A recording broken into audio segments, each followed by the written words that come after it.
essentially, I think that he has done this whole thing today and realized why.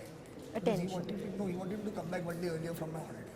Uff, So इसलिए मैं सब कर रहा हूँ, अब तू 1 तारीख को आ जाना वापस, how do you say no? तो ऐसे ठीक है भाई.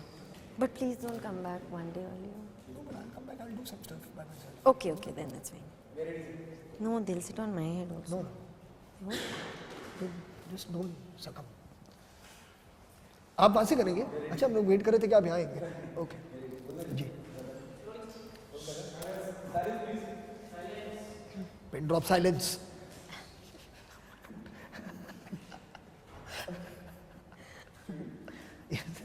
फरहान जी, आप दोनों से जानना चाहूँगा सबसे पहला सवाल मैं पूछना चाहूँगा, कितना थकाने वाला होता है प्रमोशन, एक ही बात को, एक ही सवाल को अलग अलग तरीके से कहना और बताना कि हमारी फैमिली है. सर मैंने अलार्म सेट किया 15 मिनट का, मैं जाग के बता दूँगा. एक्चुअली मैं सच कहूँगा कि मतलब थकान नहीं होती है, लेकिन उम्मीद हमेशा रहती है कि कोई कुछ ऐसे सवाल पूछेगा जो पहले शायद पूछे ना गए हों. ये उम्मीद तो रहती है, क्योंकि जो एक बेसिक चीज़ है फिल्म के बारे में, ऑडियंस के तौर पे जो आपके दर्शक हैं वो भी मतलब कितना सुन सकें वही जवाब. तो अगर आप कोई दूसरा सवाल पूछें तो इसी उम्मीद से हम ये इंटरव्यूज़ करते रहते हैं कि कोई ना कोई कभी ना कभी अलग अलग तरह के सवाल पूछेगा. मुझे एक्चुअली ये लगता है कि प्रमोशंस जो होते हैं वो कभी कभी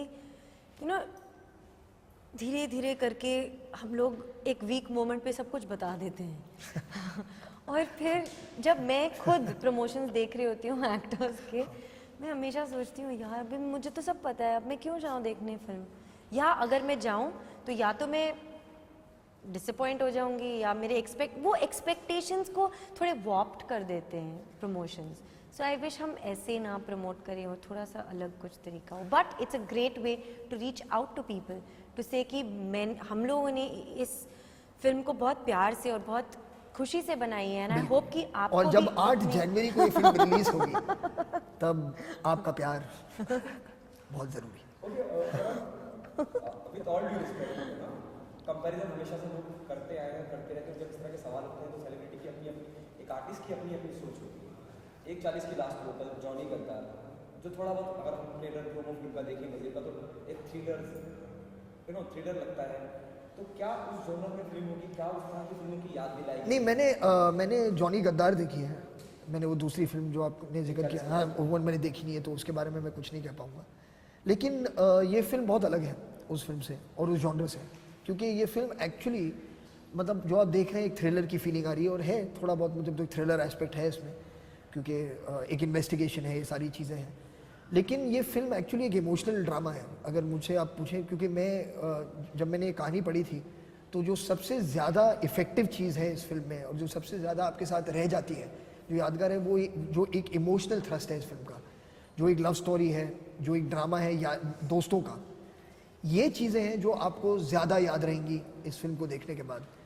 तो इसका सिर्फ आपके दिमाग, जो कहते हैं ना एक फिल्म में जो एक स्मार्ट फिल्म बनी है, ये उस तरह की फिल्म नहीं है. ये एक ऐसी फिल्म है जो पहले आपके दिल के अंदर जाएगी और उसके बाद जब आपको लगेगा कि हाँ यार मैं भी अभी इस फिल्म का, इस कहानी का, इस दोस्ती का, इस रिश्ते का एक हिस्सा बन चुका हूँ, फिर उसके बाद एक ऐसा वक्त आएगा जब आपको सोचना पड़ेगा कि यार इनकी मुसीबतें मैं भी ट्राई करता हूँ इनके साथ सॉल्व करने में. तो ऐसा कुछ है. तो ये उस तरह की फिल्म बिल्कुल नहीं है. ये बहुत ही एक मतलब दिल को छूने वाली फिल्म है. Okay, I think it means what Farhan is saying, everyone would relate to the film. कि हाँ कहीं मैं भी ऐसा हूँ या मेरे भी कहीं दोस्त यार ऐसे हैं. क्योंकि आई फील कि अगर आप मुझे आपकी ज़िंदगी में कुछ हो रहा है, अगर मैं आपको जानती नहीं तो मुझे क्या फ़र्क पड़ेगा. अब एज एन एम्पैथेटिक पर्सन में भी पड़ेगा, लेकिन अगर मैं आपकी ज़िंदगी के बारे में जानूँ और आपकी ज़िंदगी किसी तरह मेरे दिल को छू जाए तो obviously I will be more invested in your story. तो एक इमोशनल इन्वेस्टमेंट जो होती है कैरेक्टर्स के लिए वो इस कहानी में बहुत है. और I think a lot of people से दिस, हमारी आजकल की जो फिल्में हैं कि वो बहुत क्लेवर होती हैं और वो बहुत खट प्लॉट कूल टेक्निकली सब कुछ उनमें सॉर्टेड होता है, लेकिन एक at the end of the film you feel अरे मैं रोई नहीं, मेरे को कुछ लगा नहीं, क्या क्यों ऐसे क्यों हुआ. पर आई फील कि I hope and I think कि इस फिल्म में बहुत ये चीज़ बहुत स्ट्रॉन्ग है. आप इन्वेस्ट हो जाते हैं इन लोगों में एंड इसलिए आपको जानना है कि क्यों ऐसे हो रहा है, क्या ऐसे हो रहा है, क्या हम उन्हें बचा सकते हैं, क्या हम कुछ चेंज कर सकते हैं. That kind of interaction is नहीं, देयर. और ये बिल्कुल सही बात है कि जो हिंदी फिल्म है और जो आप कहते हैं ना, जो एक मेन स्ट्रीम हिंदी फिल्म जो बनती है, वो बिना एक इमोशनल कनेक्शन के वो सक्सीड नहीं हो सकती. वो बहुत ज़रूरी चीज़ है. और वो एक चीज़ है इस कहानी में, जो सबसे पहली चीज़ रजिस्टर हुई जब मैंने सुना उनके ज़बानी से ये कहानी जो है और ये स्क्रिप्ट जो है, तो पहली चीज़ मैंने नोटिस किया, यार मुझे कुछ अंदर से बहुत कुछ ऐसी फीलिंग्स आ रही हैं जो मुझे नहीं लग रहा था कि पॉसिबल है ऐसे जॉनर में. तो वो बहुत अच्छी बात है इस कहानी के बारे में. ओके, अमित जी के साथ काम करने का किसी का ख्वाब होता है, सपना होता है, और आप सभी का होता है, किसी का नहीं सर. कोई ऐसा नहीं जो नहीं करना चाहता. फरहान, आप कर रहे हैं, कैसा एक्सपीरियंस रहा अमित जी के साथ? और अमित जी का फिल्म के अंदर होना जी. यकीनन it's a plus point. Of course. What do you से? बस यही कहूँगा कि उनकी फिल्मों से मतलब मैं बहुत इन्फ्लुएंस हुआ हूँ, उनके काम से इन्फ्लुएंस हुआ हूँ, उनकी पर्सनैलिटी से इन्फ्लुएंस हुआ हूँ. मतलब कुछ हद तक जो मेरा एक फ़ैसला था जो मैंने लिया था कि मुझे फ़िल्मों में कुछ काम करना है, वो उन्हीं की वजह से कुछ हद तक है ये फ़ैसला. तो ये मैं बहुत किस्मत वाला मानता हूँ अपने आप को कि 10-11 साल पहले उनको डायरेक्ट करने का मुझे एक मौका मिला था लक्ष्य में, और अब उनके साथ इस तरीके से एक करीबी से इतना काम करने का मौका मिल रहा है. और बिल्कुल सही कहा आपने कि जितनी पीढ़ी आई हैं फिल्म में, जो भी हो, वो एक्टर हो, डायरेक्टर हो, राइटर हो, कि सब कहते हैं कि उनका इन्फ्लुएंस रहा है हम पर.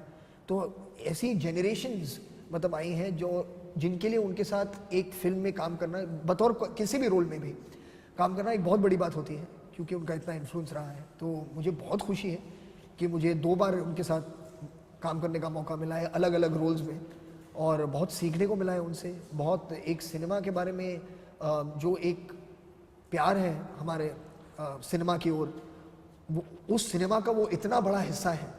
तो उसके लिए मतलब कभी कभी तो लगता है कि यकीन नहीं होता कि उनके साथ एक फ्रेम में बैठे हैं और कुछ बातें हो रही है जो कल ऑडियंस देखेगी पर्दे पे. बच्चन साहब इज अ पार्ट ऑफ वजीर. He isn't, I mean, okay, I'm not going to say anything to that, but हाँ, मुझे एक ऐसी फीलिंग जब आती है कि मैं इसके बारे में क्या बोलूँ, जो भी मैं बोलूँगी वो बहुत सिली लगेगा, क्योंकि वो एक बहुत ही बड़ा आपकी ज़िंदगी में एक मायने रखता है.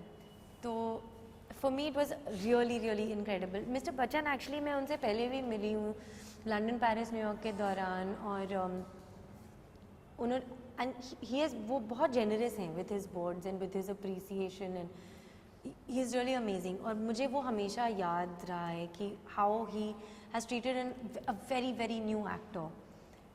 And this time when I got to work with him, एक I saw it up close and personal कि कैसे वो आपको टाइम देते हैं, कैसे वो आपके साथ रिहर्स करते हैं, और उनमें एक amazing fun sort of twinkle in his eyes, एक शरारत सी है.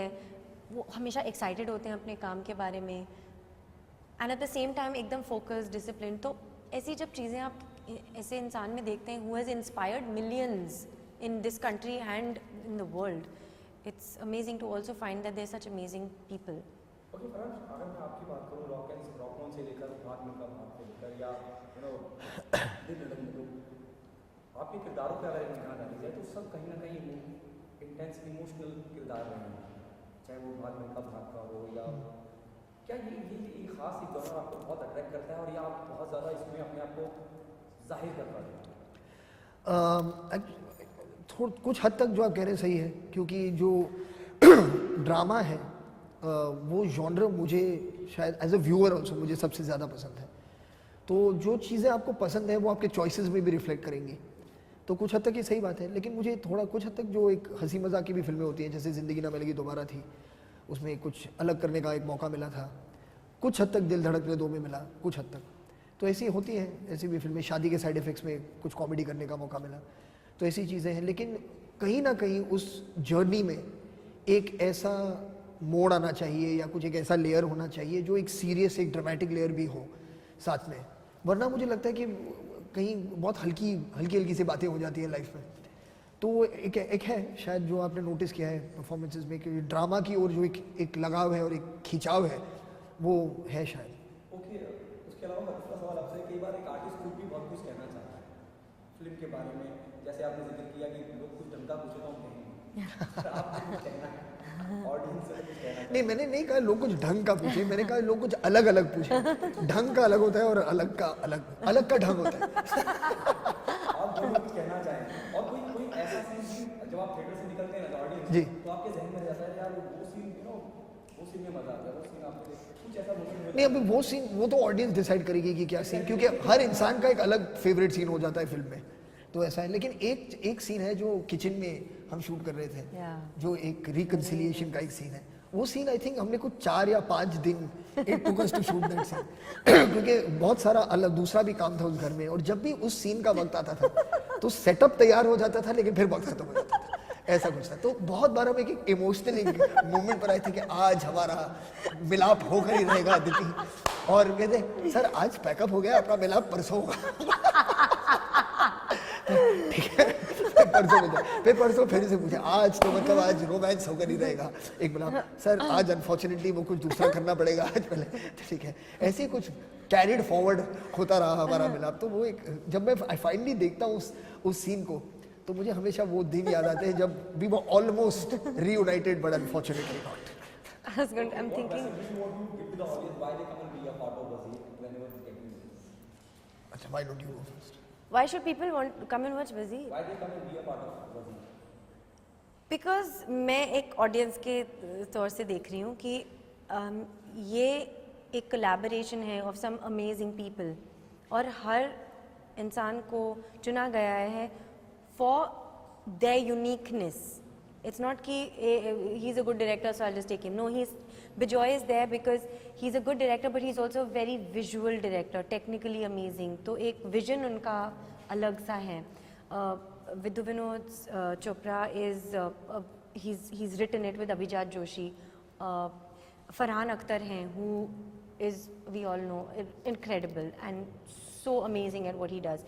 Mr. Bachchan हैं who we all look up to. Everybody in this film who has come together is there for a reason and has put all their heart and souls into making this film.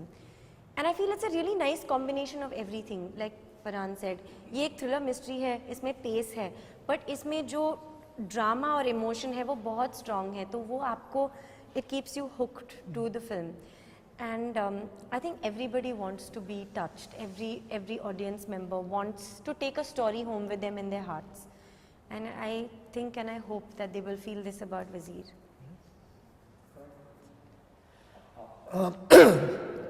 मेरा ये मानना है कि जो हिंदुस्तानी film audience है उन्हें कहानी बहुत पसंद है। जब वो फिल्म में जाते हैं तो वो चाहते हैं कि एक अच्छी कहानी उन्हें दिखाई जाए।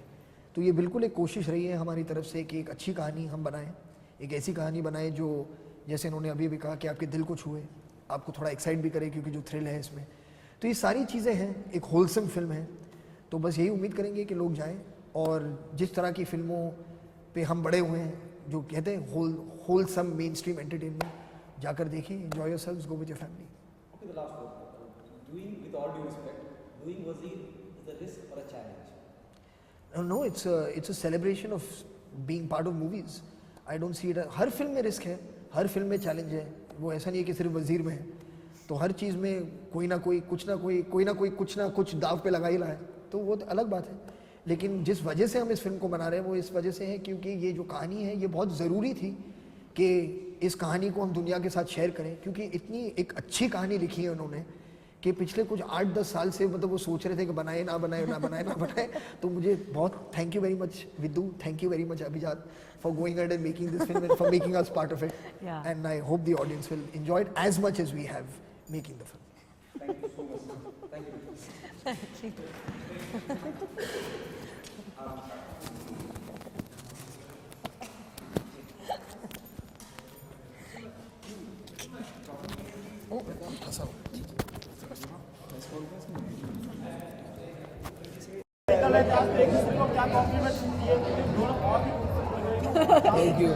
Thank you. एक्चुअली कुणाल ने कुछ नहीं कहा मुझसे, मैंने उनसे गाड़ी में पूछा कि क्या मेरी साड़ी अच्छी है या नहीं, तो he said yes it's very pretty. हम लेट हो गए थे एक्चुअली, ये अभी नए विंटर आता है ना